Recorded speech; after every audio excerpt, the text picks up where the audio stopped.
a sentimental longing, or a wistful affection for the past. Nostalgia, the world or the state of things as they actually exist. Reality. Here's the experiment. We are going to watch old movies and we're going to decide if they're still to this day nostalgic versus the reality of how the world works. The world changes, people change, meanings, words, all kinds of different things change. So we're gonna see if it's still nostalgic versus the reality of the world that we live in 2026. We're gonna have to find out if my memories are wrong, and there's a good chance of that. Let's rewatch. My first video is gonna be the movie Big. Tom Hanks is a little kid with his best friend. He goes to the circus, the carnival, goes to the carnival. Zoltar. He puts some money into the machine because he wants to be older. He goes to bed and he wakes up and he's big. Shocking turn of events for the title of the movie. So he wakes up, he's big. And then, if I remember right, I think he runs around his house in his undies. Tom Hanks does, a grown-ass man, in his underwear. But his mom's home? And then she doesn't see him, or does. I don't remember. What else do we remember? We remember he goes to the school to find his buddy Billy. Is that his name, Billy?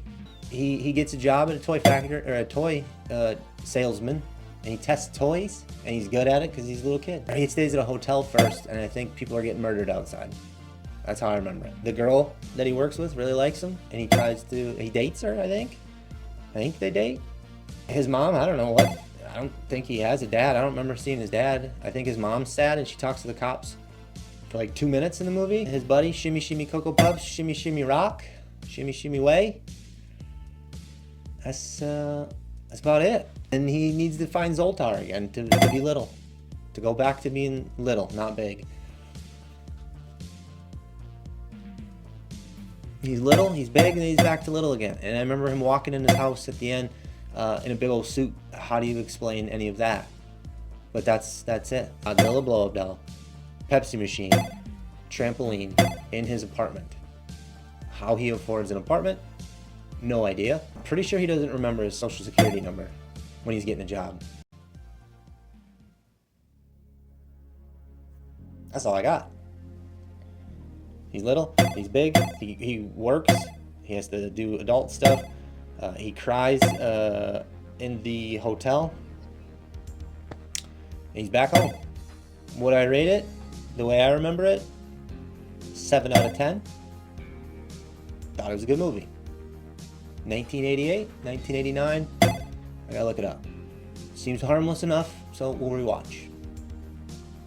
Join me back, probably an hour and a half, 2 hours.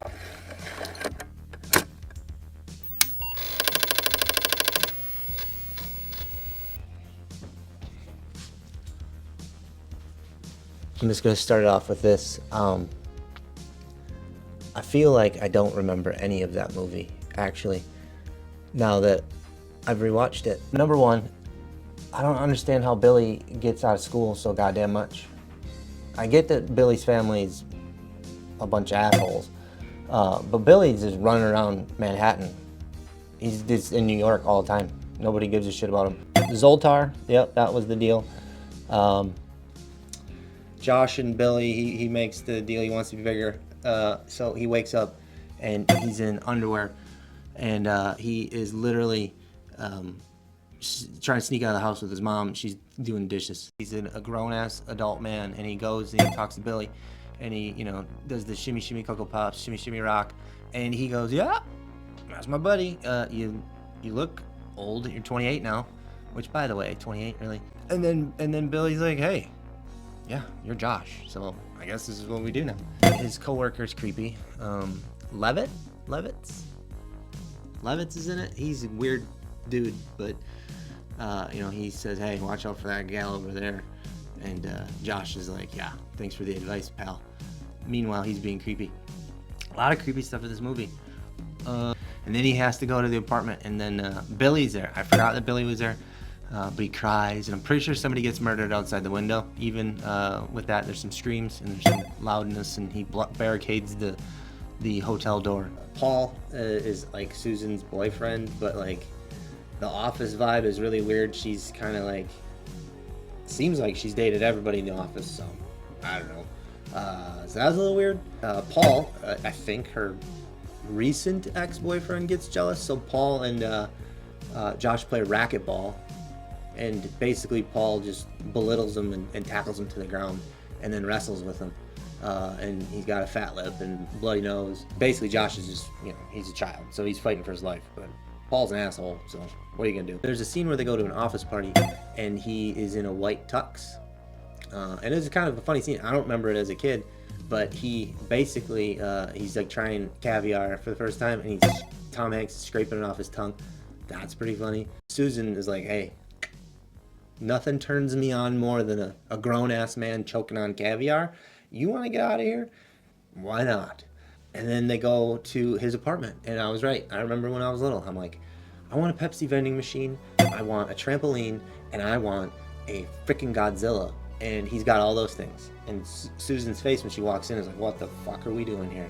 And it's just that. She's wanting to, seal the deal. And he's a child. And as a kid, I thought it was probably funny. They jump on the trampoline. There's some inappropriate skirtage going up. Don't remember that.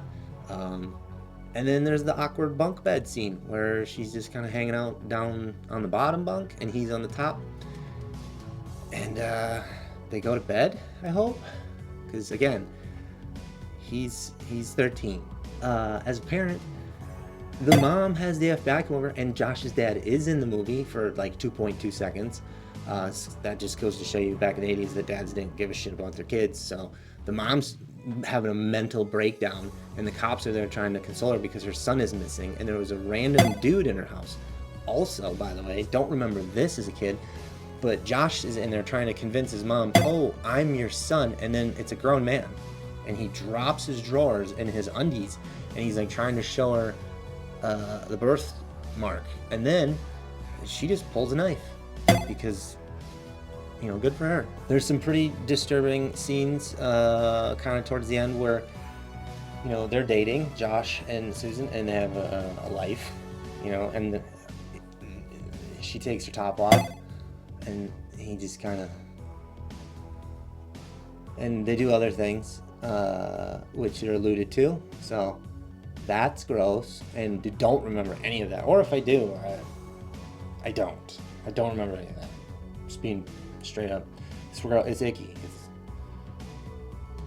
The movie's is losing its luster quick. What else happened in this fever dream? Susan, she's gross. I mean, she doesn't know it at the time, but she does at the end. She does. That's gross. And she still kind of like plays into it and is like, And I think she's gonna kiss, and she kissed him on the forehead, I think. The follow-up and the aftermath of this whole movie has to be just devastating. Number one, Josh made a pretty good name for himself at the toy place, and then he just never comes back. And it's Susan's boyfriend. Susan's his boyfriend now. He's gone. Number two. So he just disappears and never goes back. Nobody questions Susan and like, hey, did you murder him? Simultaneously, Josh just shows up after being kidnapped for a long time. He just shows back up in adult clothes, a suit. And outside that same very house where he goes back home is, guess who? Susan. I think I rated it a 7 out of 10. I'm gonna go 4 out of 10. This is a 4, a hard 4 all day. And on top of it, I don't think nostalgia-wise, I mean, there's some good spots, but it's weird, right? I don't know. It just is a little different. Like, would I show my children this movie? No, not as nostalgic as I thought. I think the reality of the situation won. So we're gonna go with reality wins. Not nostalgic, kind of creepy. So that's my take on everything. I thought for sure this one was going to be kind of simple. I thought it was nostalgic in my head, and I thought it would stay nostalgic, but not even a little bit. Kind of gross. So, thank you, and we'll see you soon. So I forgot about the piano floor scene, which is kind of the most iconic part of the movie. But it's in there. Laundry's going now. I don't know. Thought I should add that.